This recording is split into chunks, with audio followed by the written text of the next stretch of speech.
सच को, हक को पहचानो, हक और बातिल के बीच में फर्क करो। अल्लाह ने आपको आंखें दी हैं, दिमाग दिया है, दिल दिया है। एक बात बताइए, अगर आपने मकान बनाना हो, बंगला बनाना हो, आपने मदरसा बनाना हो, मस्जिद बनानी हो, तो नक्शा किससे बनाएंगे? सुनारे से,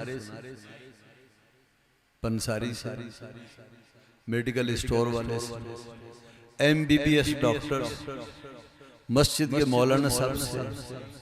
किससे बनवाएंगे? किसी इंजीनियर से। क्यों? इसलिए कि आप ये कहेंगे कि इस काम के माहिर को देखा जाएगा, और इन चीजों का माहिर तो सिर्फ इंजीनियर होता है। ठीक है?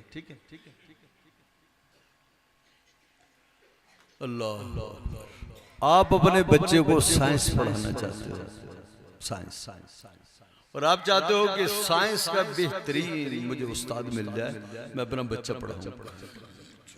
सो साइंस पढ़ाने के लिए आप किसी इंजीनियर को ढूंढोगे,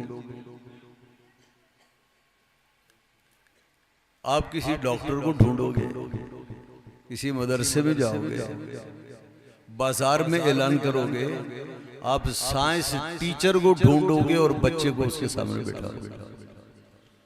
है या नहीं? अच्छा ये बताओ, अगर घर में तलाक का मामला हो तो किससे पूछते हो? और अगर नमाज के मसले में उलझन हो तो किससे पूछते हो? ईद की नमाज किसके पीछे पढ़ते हो?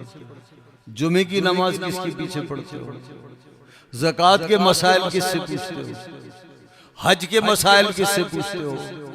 कुर्बानी के मसाइल किससे पूछते हो? आलिम को ये सारी बातें आती हैं, हदीसें नहीं आती।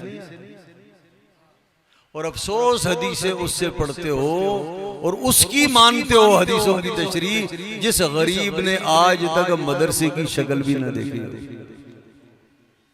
मैं एक मिसाल दिया करता हूँ, शायद मैं यहां भी दे चुका हूं। आप में से किसी आदमी के सर में सख्त दर्द हुआ, बेहोश है, अब कहां लेकर जाओगे?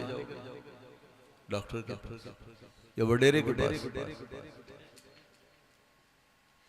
या बॉस के पास लेकर जाओगे, या चार आदमी से पूछोगे कि बता भी इसका इलाज क्या करूं?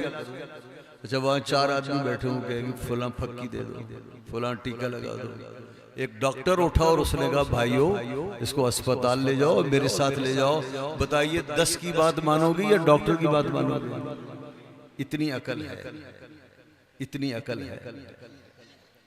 ये मस्जिद है ना,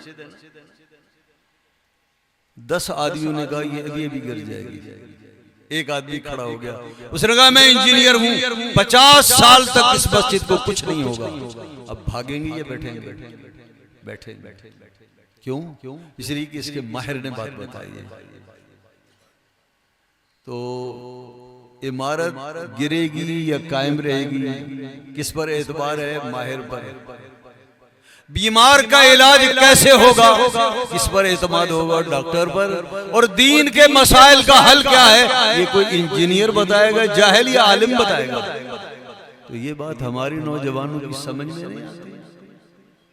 हमारा नौजवान पढ़ा लिखा, शऊर से इतना आ रही, अगर उसकी समझ में यही कुछ आता है तो फिर उसे चाहिए कि स्कूलों और कॉलेजों की किताब भी जाकर बिजनेस इंजीनियर से पढ़े। तो हर चीज का एक माहिर होता है, उस माहिर से ये चीजें पूछी जाती हैं, उस माहिर से उन चीजों पर एतमाद होता है। खुदारा दीन समझाने के लिए अल्लाह ने इंजीनियर नहीं बनाए, दीन को समझने के लिए अल्लाह ने उलमा बनाए। और जो उलमा है वो अंबिया के वारिस हैं, और अंबिया जिस खजाने और वरासत को तकसीम करते हैं वो है इल्म की वरासत। और इल्म की वरासत का अमीन कौन है? उलमा है। हुजूर ने फरमाया अल उलमा वरसतुल अंबिया, जो उलमा हैं ये अंबिया के वारिस हैं। ये नहीं फरमाया डॉक्टर वारिस हैं, इंजीनियर वारिस हैं, फलां वारिस है। सिर्फ फरमाया कि रूए ज़मीन पर एक तबका उलमा का है जो अंबिया का वारिस है। सुभान अल्लाह। तो फिर दीन कौन लाया? अंबिया। तो फिर दीन कौन बताएंगे? अंबिया। और अंबिया के बाद कौन बताएंगे? अंबिया के वारिस। तो फिर वारिसों को नहीं ढूंढ सकते आप कि अंबिया के वारिस कौन है?